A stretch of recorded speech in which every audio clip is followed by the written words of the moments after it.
ಪಂಚಾಯಿತಿ ನನ್ನ ಕ್ಷೇತ್ರದಲ್ಲಿ ಇನ್ನೂ ಅವಧಿಯಲ್ಲಿರ್ತಕ್ಕಂಥ ಗ್ರಾಮ ಪಂಚಾಯತಿ ಇದೊಂದೇ.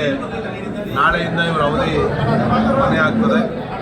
ಈ ಸಂದರ್ಭದಲ್ಲಿ ಹಲವಾರು ಕಾಮಗಾರಿಗಳು ಪೂಜೆಯನ್ನು ಮಾಡಬೇಕಾಗಿತ್ತು ಮತ್ತು ಅವರಿಗೆ ಒಂದು ಬೀಳ್ಕೊಡುಗೆಯನ್ನು ಕೂಡ ಸಮಾರಂಭವನ್ನು ಕೂಡ ನಾನು ಭಾಗವಹಿಸಬೇಕಾಗಿತ್ತು. ಆ ದೃಷ್ಟಿಯಿಂದ 3 ಗ್ರಾಮಗಳಲ್ಲಿ ಕಾಂಕ್ರೀಟ್ ರಸ್ತೆಗೆ ಗುದ್ಲಿ ಪೂಜೆಯನ್ನು ಮಾಡ್ತಾ ಇದ್ದೀವಿ ಮತ್ತು ನಾವು ಹಿಂದೆ ಗುದ್ಲಿ ಪೂಜೆಯನ್ನು ಮಾಡಿದಂಥ ಅಂಗನವಾಡಿ ಸ್ತ್ರೀಶಕ್ತಿ ಭವನದ ಉದ್ಘಾಟನೆಯನ್ನು ಕೂಡ ಮಾಡಿದ್ವಿ ಮತ್ತು ಗ್ರಾಮ ಪಂಚಾಯಿತಿಯ ಮೇಲ್ಗಡೆ ಇವತ್ತೇನು ವಿಶಾಲವಾದಂಥ ಸಭಾಂಗಣವನ್ನು ಆಲೂರು ಗ್ರಾಮ ಪಂಚಾಯಿತಿ ನೋಡಿದ್ರು.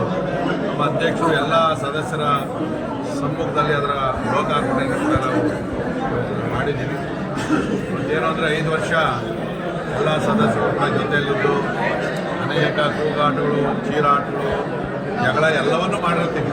ಅದು ಅವರವರ ಕ್ಷೇತ್ರದ ಕೆಲಸಕ್ಕೆ ಸಂಬಂಧಪಟ್ಟಿದ್ದು, ಜನಗಳ ಸಮಸ್ಯೆಗೆ ಸಂಬಂಧಪಟ್ಟಾಗಿ. ಆದರೆ ಇವತ್ತೆಲ್ಲ ನೋಡಿದ್ವಿ ನಾವು.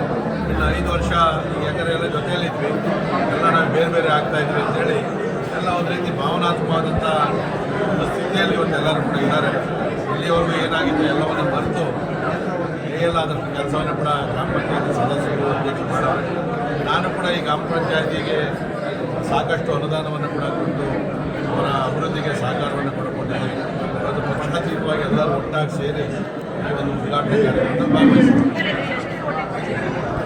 ಕಾಮಗಾರಿ ಎಲ್ಲ ಸೇರಿ 2,65,00,000 ರೂಪಾಯಿದು ಒಂದು ಕಾಮಗಾರಿ